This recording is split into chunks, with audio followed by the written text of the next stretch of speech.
Audi says that in its revised form, this last-of-the-line version of their third-generation TT Coupe is a definitive expression of what this model line should be. It's certainly true that this car's now more desirable than it's ever been, and in this film, we're going to find out why.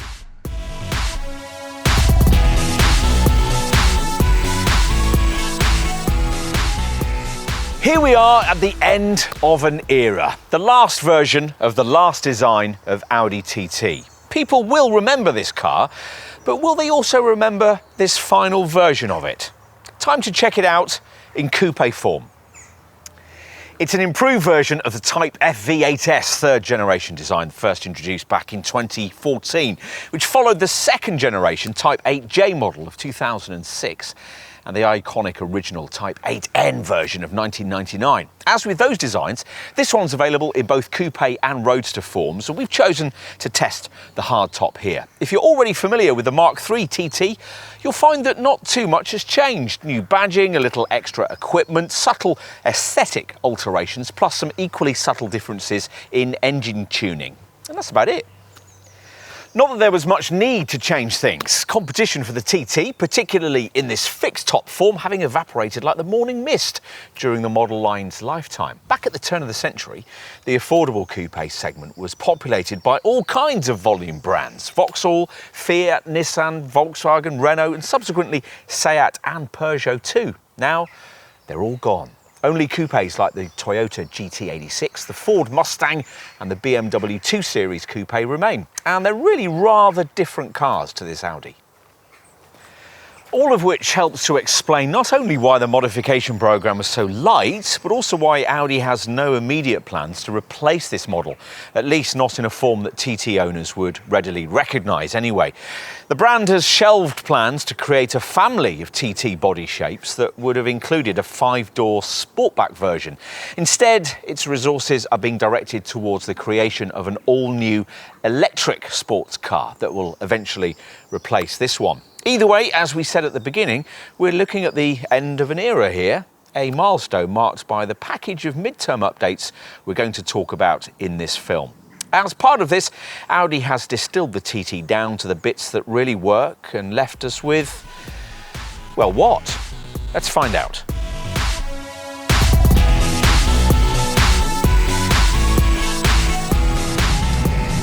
The TT has always been a relatively undemanding car to drive quickly. Well, almost always anyway. Back at the turn of the century, the very first model had a problem with lift-off oversteer, which led to a few customer crashes in the late 90s. These scared the Ingolstadt engineers so much that ever since, elaborate care has been taken to ensure that the TT's handling would be as fail-safe as possible. With that in mind, Audi's preference has always been to equip this car with quattro four-wheel drive, and that setup's long been mandatory on more powerful variants like the TTS we're testing here. Since no other car in the segment offers the option of 4 driven wheels, that system, where fitted, gives this little coupe a unique calling card, especially for buyers in damper nations like ours. This revised version of the third generation model has a slightly different look to its engine lineup. There's no longer a diesel option, and the previous entry-level 1.8-litre TFSI unit with 180 PS has been replaced by a 2-litre TFSI power plant with 197 PS that powers the new 40 TFSI entry-level variant. That car, which makes 62 miles an hour from rest in 6.6 seconds on the way to the 155 miles an hour top speed that all mainstream TTs share, is only offered in front-driven S-tronic auto form, which is one of the reasons why most buyers prefer the more highly tuned version of this 2-litre unit that's found in the gutsier 45 TFSI version, an engine which puts out 245 PS. The 45 series model is the only TT in the range that can be had with manual transmission, but if you pay extra for the S-tronic paddle shift auto box, you'll get the further option of quattro four-wheel drive. The extra traction this delivers takes 6/10 off the standard 45 TFSI S-tronic variant's 0 to 62 mile an hour sprint time of 5.8 seconds. Another reason the 45 TFSI version sells quite well is that it's short on really direct competition. Unfortunately for Audi, that's not the case for the faster TTS model we're testing here. To buy this performance variant, you've got to be able to walk away from deliciously desirable machinery priced almost identically. Cars like Porsche's 718 Cayman, Ford's Mustang V8, and the lovely Alpine A110. So, appropriately, this Audi has a few aces up its sleeve. Unlike with those rivals, adaptive damping is standard, and as just mentioned, you get the four-wheel drive system that they can't offer. So, you'll be able to use more of the performance more of the time. 62 from rest in a TTS is dispatched in just 4.5 seconds. Should that be not quite sufficient, the top TT RS flagship variant continues on at the top of the range with its 2.5 litre 5-cylinder engine, evoking memories of an 80s Audi Quattro and offering enough grunt, 400 PS, to get you from rest to 62 miles an hour in just 3.7 seconds en route to 174 miles an hour. Let's get to the engineering changes that Audi's made to the revised version of this third generation model. There aren't many. Across the range, a 7-speed version of the brand's twin-clutch S-tronic auto transmission replaces the previous 6-speeder. But probably the most significant news is that because of the addition of a petrol particulate filter to the engine of this TTS version, outright power output has fallen from 310 to 306 PS. But fear not, because at the same time, the engineers have tweaked this EA888 series unit to produce another 20 Newton meters of pulling power, with the result that the 62 mile an hour benchmark is actually reached a tenth quicker than before. It's also pertinent to note that the standard Audi Drive Select driving modes system now influences the way the four-wheel drive system works, a setup that these days uses a Haldex-style all-wheel drive system. If your TT has quattro fitted and you select dynamic, more power is sent to the rear axle. Drive Select also has efficiency and comfort settings, plus auto if you can't decide, and individual if you want to tailor the way the various drive elements are influenced by each mode. These options alter steering feel, throttle response, air conditioning output, stability settings, and, where fitted, the shift times of the S-tronic auto gearbox. Plus, your chosen setting also affects the engine note that's pumped into the cabin via the stereo speakers. If your TT has the clever Audi Magnetic Ride adaptive damping system we mentioned earlier, standard only on the TTS and TTRS, the modes will affect ride quality too.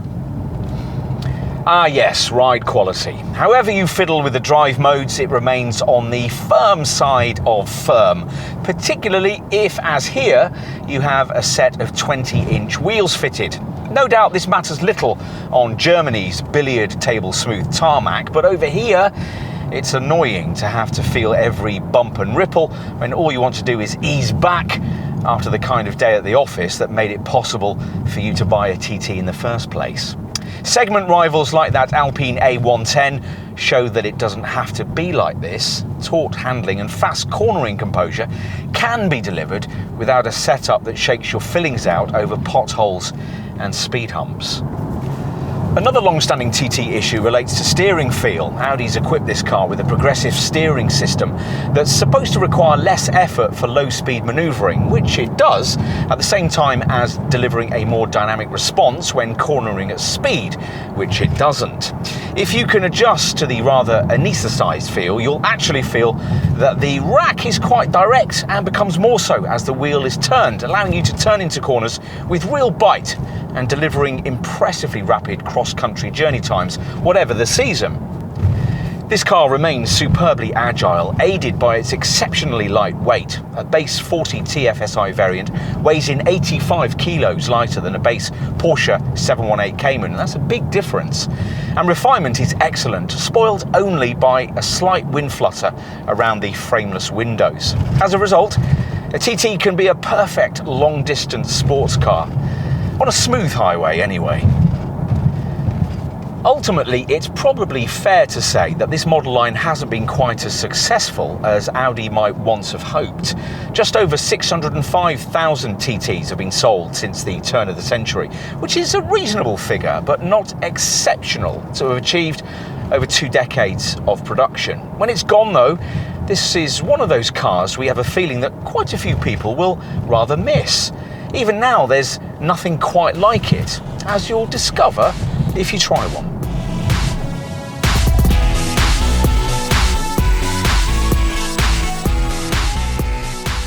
You don't need to be a car enthusiast to recognise the looks of a TT. Audi's been careful to ensure that this model's iconic silhouette has remained essentially the same ever since we first saw it in 1999.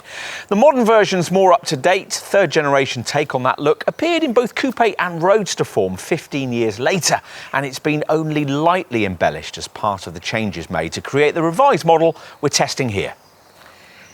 It's one of those cars you feel like you know before you even take a step towards it, so familiar are the TT styling cues. Look closely though, and if you happen to be familiar with the original version of this Type FV8S Mark III model, you might note the minor changes Audi's made here. Perhaps the most significant alteration is this smarter, three-dimensional version of the single-frame radiator grille. As before, this forms the starting point for V-shaped contours that sweep back across the bonnet and is flanked by razor-sharp headlights, which as here can feature Audi's adaptive matrix technology. Further down, there are larger new vertical corner air inlets, though because they're blanked off, they don't actually admit any air.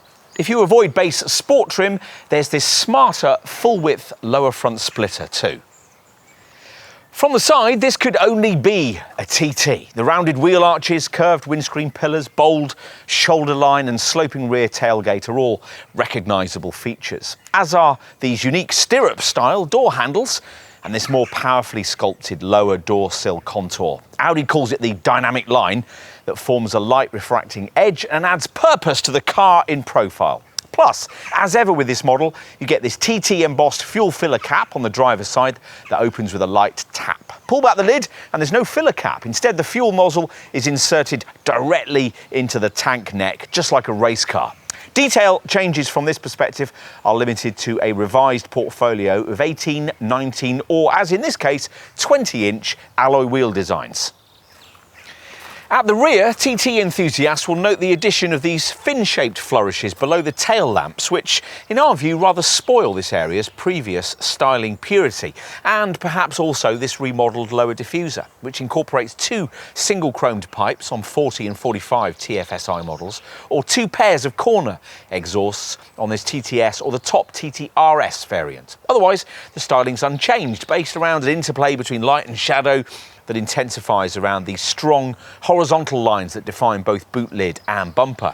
On most models, that boot lid incorporates a neat spoiler that automatically extends at 74 miles an hour and retracts again at 43 miles an hour. And go for a top-spec Black Edition TTS or the flagship RS model, and that's replaced by a more prominent fixed rear spoiler. What's more important, of course, is the stuff you can't see, a structure that was described by one writer as a steel cake with an aluminium frosting. The allusion was to this car's so-called aluminium hybrid construction that uses steel underpinnings, basically the smallest version of the Volkswagen Group's latest MQB platform, allied to high-tech aluminium body panels. It's a good compromise solution, saving weight. This model easily tips the scales at under 1,300 kilos in base form, without making this car impossibly expensive for the Hungarian factory to produce. Historically, though, it's always been the TT's cabin that has been the most influential in selling this car to prospective buyers. Now, it looked good back in 2014, but interior design's moved on a lot since then. Does this Audi still set the class standard?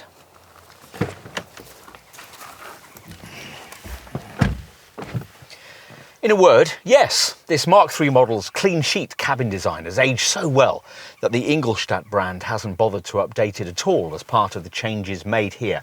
If you weren't familiar with it before, you might get in and initially wonder what's missing. The wing-shaped dash is normal enough, but in its centre, the usual infotainment system screen and ventilation control panel are both missing, allowing for a sleek, minimalist design that continues to set this car's interior apart. Ventilation controls have been relocated to the jet turbine style air vents, and why has no one ever thought of that before? And as an option, these can also house small digital displays which show the chosen setting. All the functions you'd normally find on a big tablet-style central display, meanwhile, have been incorporated into the 12.3-inch TFT virtual cockpit screen that replaces conventional instrument gauges. You view it through the 3 aluminium-look spokes of this flat-bottomed, leather-stitched sports steering wheel and quickly realise that though digital instrument clusters are now commonplace in modern car design, this one still sets the standard when it comes to clarity and ease of use. You'd think the screen would be somewhat overburdened, having to take care of sat-nav, audio and connectivity features, as well as the usual driving dials. Not a bit of it. That's thanks to the pair of viewing options Audi offers here. First, there's what they call the classic view, which gives you a prominent speedo and rev counter. Alternatively, you can select the infotainment view, which reduces the size of those dials so as to bring functions like this optional navigation map to the fore. Either way, infotainment functions can be dealt with by voice control, handled from the steering wheel buttons, or covered by fiddling with the touch-sensitive centre MMI controller below the gear stick. Potentially, there's the option of tracing commands on the surface of this rotary dial with your fingertips. Some compensation, at least, for front seat passengers who will no longer have such control over what goes on in the cabin.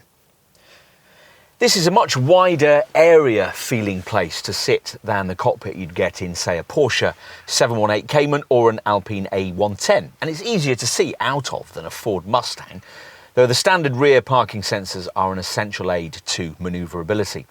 Drivers of almost every size will find it easy to get comfortable thanks to plenty of adjustment from the steering wheel and the supportive seat, which in a neat touch incorporates a microphone in its integrated seat belt.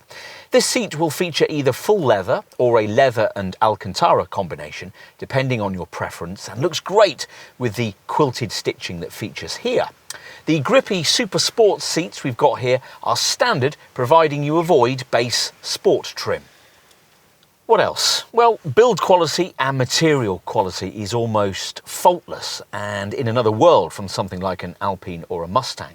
But the interior in its standard form could be said to be lacking a bit of character, which is why it's helpful to be able to brighten it up in the way that this test car's interior has been. We've got shiny, bright tango red inlays here on the seat sides, the air vent perimeters and the centre console area around the cup holder.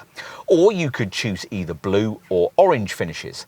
A little less garish are the carbon inlays that you can add around the gear stick on the centre console and on the door pulls. Provision for cabin storage isn't bad by sports car standards. This sliding top conceals a cubby in front of the gear lever, which incorporates twin USBs, an aux-in point, and, if you specified it, a wireless charging mat. A further box between the seats has coin slots, a 12-volt port, and a neat rotating cup holder frame. Another drinks holder sits just in front in an area incorporating a slot that, annoyingly, is just a touch too small for your phone. What else? Well, the door bins are small, a ticket clip features only on the driver's side sun visor, and glove box space is mostly taken up with media kit. Audi's forgotten to include an overhead sunglasses compartment too. Something the brand could delete is the heartbeat sound effect this TT insists on delivering when you power off. Maybe there's a feature delete option buried away in the infotainment menu somewhere, but we haven't found it yet. You won't be expecting much from the rear seats, and you shouldn't. They're really hard to get to for a start. First, because of the low roofline, and second, because the front seats don't automatically slide out of your way when you pull the backrest forward to gain access. Once you're inside, it's massively cramped, to the point where these pews will be virtually unusable for adults, even on very short journeys.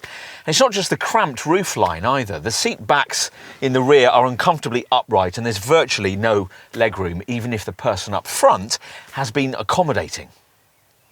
If taller folk do manage to cram themselves in the back here, there's also the rather dangerous issue of their heads potentially being clonked by the closing tailgate. Having said all of that, we're pleased that Audi has kept these chairs and not reverted to the kind of two-seat only design you'd get in rival Mercedes or BMW sports car models.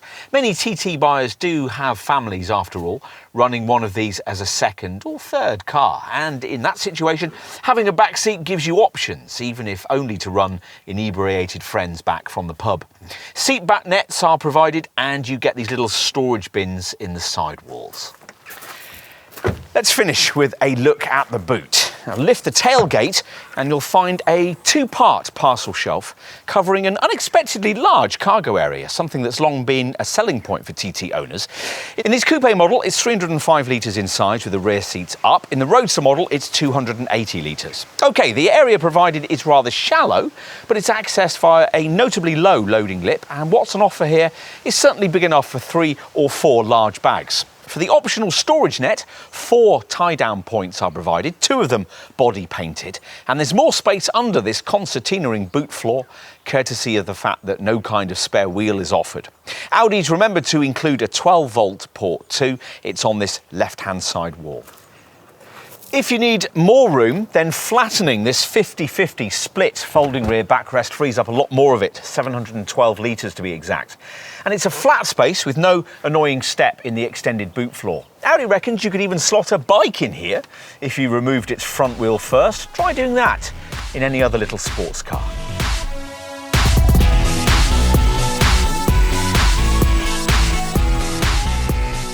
We're here today to look at the coupe version of this revised TT model. There's an alternative Roadster open-top variant that sells at a premium in the £1,750 to £2,000 bracket, the amount varying depending on the version you choose. For coupe buyers looking in the more affordable section of the mainstream lineup, there's a choice of 2 versions of the 2-litre TFSI petrol engine. The 197 PS 40 TFSI, priced from just under £32,000 at the time of this test, and the 245 PS 45 TFSI, which costs from around £33,500.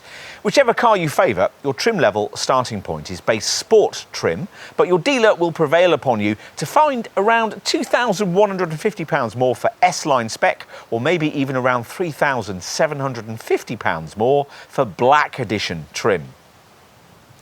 If you're looking in this part of the range, it's probably worth finding the extra £1,700 to upgrade yourself to the 45 TFSI, because that variant gives you more choice of engineering spec.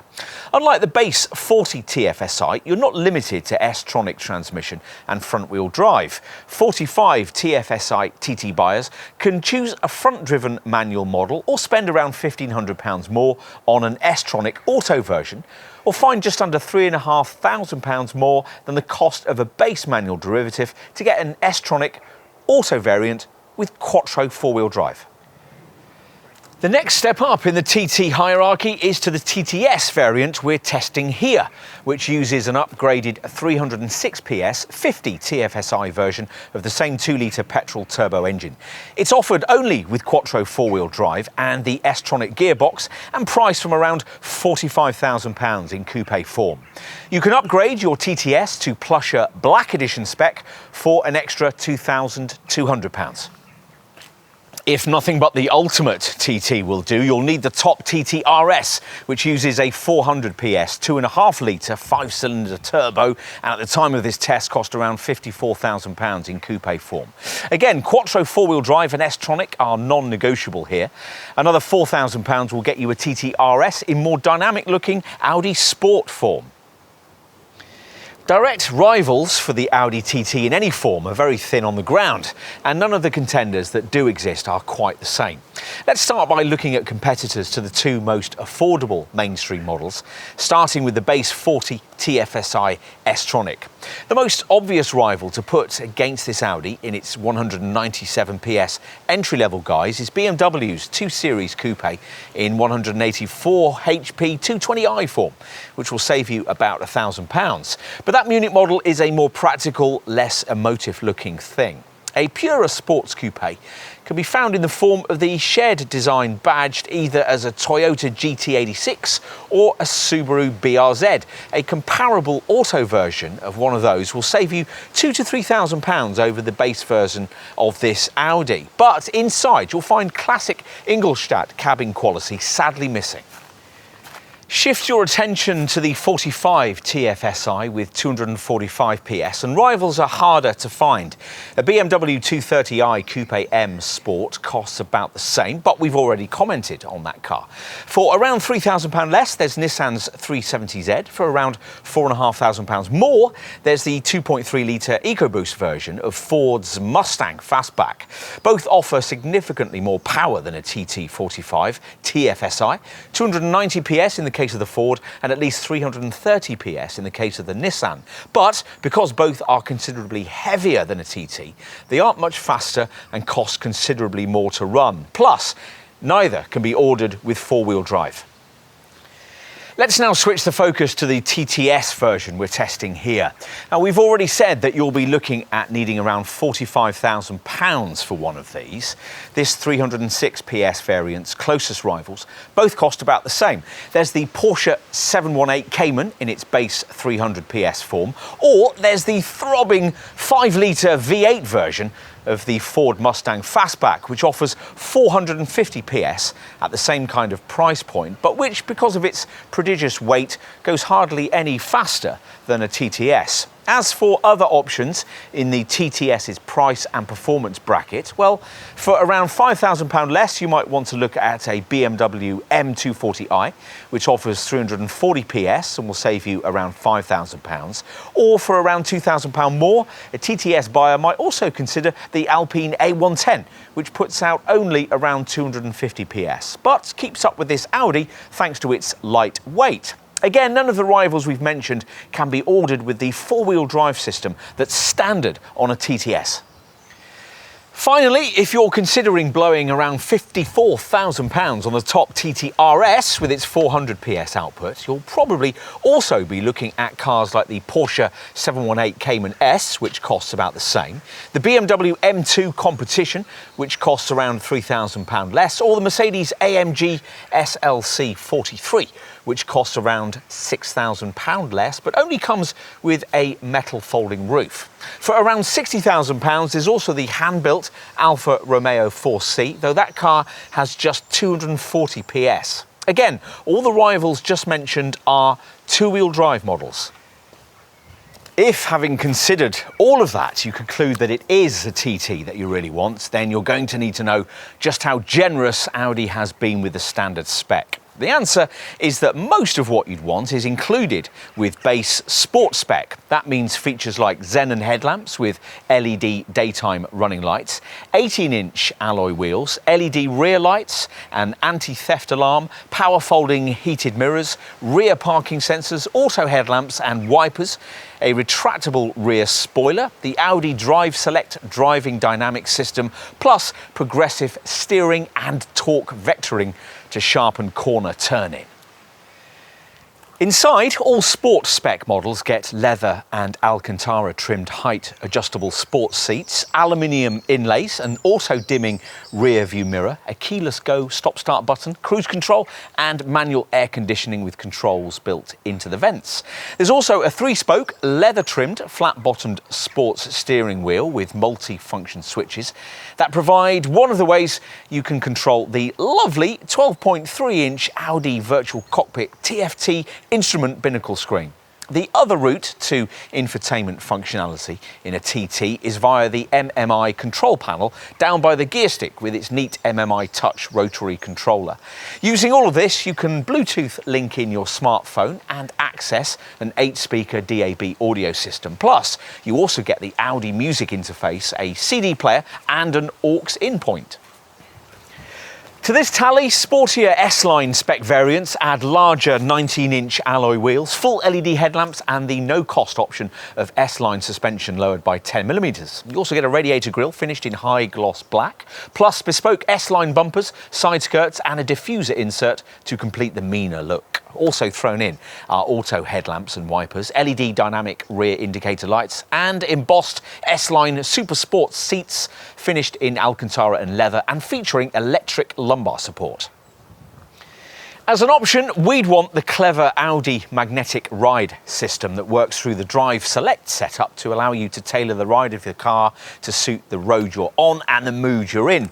That system comes as standard with this more potent TTS Quattro model, which comes complete with additional features like S-design body styling, silver door mirror covers and black brake calipers. Inside a TTS, there's Napa leather upholstery for the seats, stainless steel pedals and extra leather trim added around the cabin. And the virtual cockpit instrument screen features an additional sport display, providing information on engine output, torque and G-forces. Plus, you get an upgraded 11-speaker Audi sound system and what Audi calls its technology pack.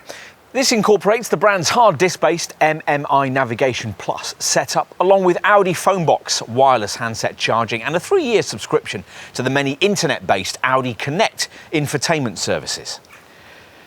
Opt for any of the various TT variants we've mentioned so far with top black edition spec, and you get larger 20-inch wheels and the no-cost option of a fixed rear spoiler instead of the speed-dependent spoiler this coupe model normally features. With this plushest trim level, you also get privacy glass and a black styling pack, which adds that colour to certain elements of the radiator grille and the bumpers. Inside, black edition spec entitles you to a smart chrome slate grey finish for selected interior elements. We'll finish our standard spec review with a look at the top TT RS. It gets an RS body styling kit, including a fixed rear wing, and a bespoke RS setup for the suspension, exhaust and brakes, plus RS-specific interior trimming too, along with an extended leather package. There's also privacy glass and front parking sensors. A ritzier TT RS Audi Sport Edition model adds larger 20-inch wheels, an RS Sports exhaust system and interior carbon inlays. OK, enough with standard TT features. Let's now focus on extra cost options available across the range and the way you can create a bespoke specification for your TT. Well, we'll start with the driving stuff. We mentioned earlier that the Audi Magnetic Ride adaptive damping system should be a priority if your TT doesn't have it. You might also feel the same about the optional Matrix LED headlamps we've been trying here. These more powerful lights with their unique crystal-like shine feature 12 separate LED bulbs which dim individually when sensors detect oncoming or following traffic and automatically divert light around obstacles without the need to deactivate the high beam setting. As for other options, well, particularly popular features include front parking sensors, Audi's advanced keyless entry system, a reversing camera and the brand's full house 680-watt Bang & Olufsen audio setup. All elements you can order either separately or as part of a combined comfort and sound pack. Other regularly ordered extras include headlamp washers, the full park assist setup that'll automatically steer you into spaces, and electric seat adjustment, which comes with pneumatic backrest side bolster adjustment. We'd also want the lovely LED interior lighting package, which gives the cabin a beautiful atmosphere at night. And we think that the TT's clever vent-based ventilation system really needs the deluxe automatic air conditioning option package added in, which includes digital displays integrated into the controls. On a TT RS, you can have a sports exhaust, a vehicle tracker, and special high-intensity OLED rear tail lamps too. What you can't have on any TT is any kind of optional head-up display system. Audi doesn't offer that, thinking perhaps that the virtual cockpit layout would make it unnecessary. If you're looking at a 40 or 45 TFSI model, you'll be missing a few key equipment items that feature further up the range, so you might want to add these things in. Things like the 11-speaker Audi sound system and the extra sport section of the virtual cockpit screen. Plus, with these two mainstream models, you'll have to pay extra for navigation, an Audi Phonebox wireless charging mat, and the useful suite of Audi Connect media services. SatNav, wireless charging and Audi Connect can be packaged up as part of an optional technology pack. And if you go for this, you'll additionally have the opportunity to spend more on the Audi smartphone interface, which enables you to connect up to the infotainment system using either Apple CarPlay or Android Auto smartphone mirroring. The clever Audi Connect system is worth telling you a bit more about, a data transmission module that lets the driver network with the internet, infrastructure and other vehicles. The central component here is mobile phone preparation. The Connect setup will seamlessly interface with your mobile to provide an internet connection and allow passengers to conveniently surf and email with up to 8 mobile devices via an integrated WLAN hotspot. This brings features such as navigation with images from Google Earth, Google Points of Interest search by voice control and Google Street View. Connect also adds the Audi Music Stream system with web radio, plus access to social media services such as Facebook and Twitter. There's also Audi online traffic information that takes the movement data from the thousands of smartphones and navigation units that are travelling on the road and can inform you of average speeds, predicted journey times and recommended reroutes. Watch your roaming charges though if you're using it abroad. Finally, there are exterior aesthetics to consider. Now, unless you want your TT with Audi's Ibis White or brilliant black solid paintwork, you'll need to be paying your dealer more for one of the extra cost metallic shades. We've got Turbo Blue here, or even one of the pricey exclusive colours. There's a range of 18, 19 and 20-inch alloy wheel rims, into which you can add red brake calipers on request. And you can specify privacy glass if the variant you've chosen doesn't have it.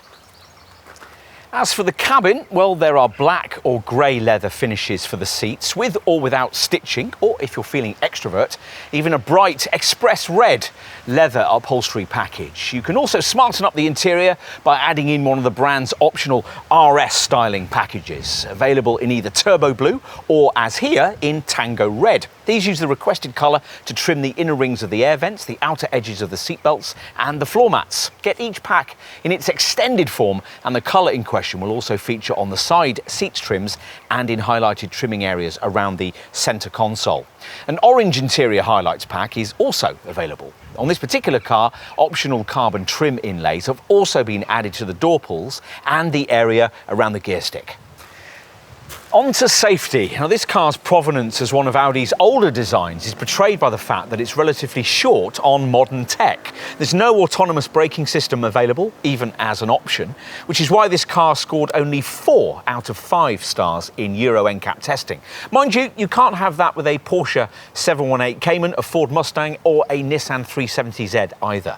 Avoid the base 40 TFSI model though, and you do get Audi Active Lane Assist, which works between 37 and 155 miles an hour to stop dozy drivers from veering out of their lanes on the highway. Plus, we should also mention that High Beam Assist, which automatically dips your headlamps at night in the face of oncoming traffic, is standard, providing you avoid base Sport trim.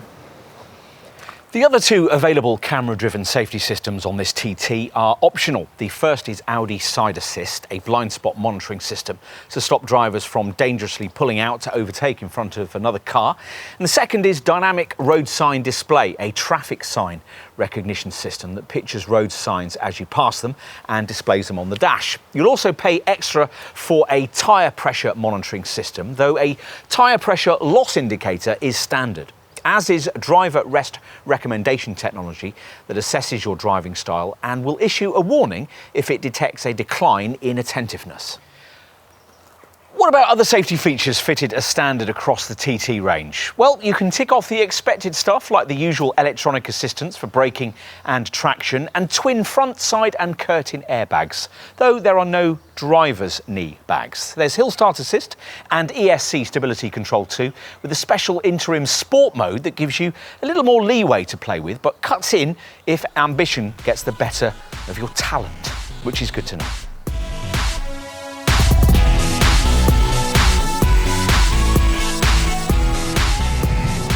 Efficiency is a fundamental part of the DNA of this car and a key reason for the aluminium hybrid construction that lightened this Mark III model by around 50 kilos in comparison to its pre-2014 Mark II predecessor. As a result, a base TT40 TFSI weighs just 1,250 kilos, 85 less than a Porsche 718 Cayman and over 400 kilos lighter than a base Ford Mustang Fastback. All this explains why this third generation TT remains so cost effective to run, even though Audi no longer offers it in diesel form. Let's get to the figures for the TT Coupe, which as usual will quote with WLTP rated stats for economy and NEDC rated figures for CO2. These see the 40 TFSI return up to 40.9 mpg on the combined cycle and 138 grams per kilometre of CO2 in front-driven S-tronic form, the only variant available. Switch to the 45 TFSI and you're looking at up to 39.8 mpg and 150 grams per kilometre for the manual, and up to 39.2 mpg and 147 grams per kilometre for the S-tronic auto, and up to 35.3 mpg and 160 grams per kilometre for the S-tronic quattro. This TTS Quattro S-tronic manages up to 35.3 mpg and 161 grams per kilometre. And the top TTRS Quattro S-tronic returns 31 mpg and 181 grams per kilometre. Of course, lightweight isn't the only reason why these figures are class-leading. The EU 60 temp compliant engines now feature a petrol particulate filter for reduced exhaust emissions, and intelligent thermal management with rotary valve control ensures the optimum balance between minimal friction and high thermodynamic efficiency. Plus, the curvy bodywork achieves a slippery 0.29 CD drag coefficient, and the S-tronic Auto features a fuel-saving freewheeling function activated when the Drive Select vehicle dynamic system is set in its efficiency mode and you come off the accelerator. On top of that, there's brake energy recuperation, which recycles energy you'd otherwise lose when braking or cruising, and a very effective stop-start system that cuts the engine when you don't need it, stuck in traffic or waiting at the lights. On to residual values. Now, these tend to be strong on any Audi, but particularly so when it comes to the TT. Independent experts Cap Monitor reckon that after the usual 3-year or 60,000 mile ownership period, a TT 45 TFSI Sport Coupe S-tronic Quattro model will retain 40.1% of its original value, marginally better than a comparable BMW Z4 S-Drive 30i Sport Auto. As for this TTS Coupe Quattro model, the residual value after the same period would be 43.1%. That's some way behind a rival Porsche 718 Cayman PDK at 52.2%, but it's marginally better than you get from a BMW Z4 M40i at 39.9%. What else? Well, there's an energy consumers section on the dash display that shows you which cabin elements are drawing upon running cost efficiency, and a servicing section too, telling you when the next garage visit's due. On the subject of regular maintenance, service intervals are up to 19,000 miles or 2 years on the default variable regime for all TT models. Overall maintenance costs can be kept down if you go for one of the prepaid servicing plans you'll be offered at initial purchase, which can cover you up to a maximum of 5 years and 90,000 miles. You may also be interested to know that this car can even book its own service appointments via an Audi Connect Safety and Service System app. As well as providing emergency calling and online roadside assistance, this feature can, at the appropriate time, send a service request direct to your local dealer. Alternatively, you can sign up for Audi Service Request, which uses the onboard Wi-Fi to enable your car to communicate with the dealer. As your TT nears the time when work will be needed, the diagnostics alert your nominated local Audi centre will then contact you to book in a convenient time. Another neat service your dealer can offer you is the so-called Audi Cam system. Here, technicians carrying out workshop inspections on your TT can focus a handheld Audi Cam camera on specific problems, accompanying the image with a verbal diagnosis to create footage that could be sent to your computer or smartphone. That way, you'll know precisely what work you're authorising on your car. On to insurance groups. Now, for the base 40 TFSI, it's Group 35E for Sport Trim or Group 38E for S-Line or Black Edition spec. For two-wheel drive manual or S-tronic 45 TFSI variants, it's Group 37E for Sport Trim or 40E for S-Line or Black Edition spec. For the 45 TFSI S-tronic Quattro variant, it's Group 39E for Sport Trim or 41E for S-Line or Black Edition spec. For this TTS, you're looking at Group 42E, while for the TTRS models, it's Group 42 46e. We'll finish by covering the warranty. Most cars in this class get 3 years of cover, but whereas rival brands BMW and Mercedes don't limit your mileage in this period, Audi rather meanly restricts you to 60,000 miles. Optional extra cost packages can extend the cover to either 4 or 5 years.